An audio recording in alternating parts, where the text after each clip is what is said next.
এইটা এইটা ওই আমাদের এটা স্যান্ডেলের গোত্র। বাস এইভাবে গাড়ি পূজাগুলো হলো। গাড়ি পুজোগুলোর পর এবার অঞ্জলি হবে, তারপর পুজো শেষ হবে।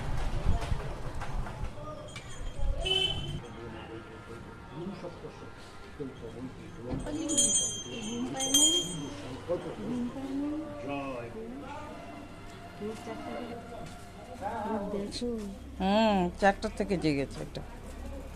বেরিয়ে গিয়েছিলে? কোথায়?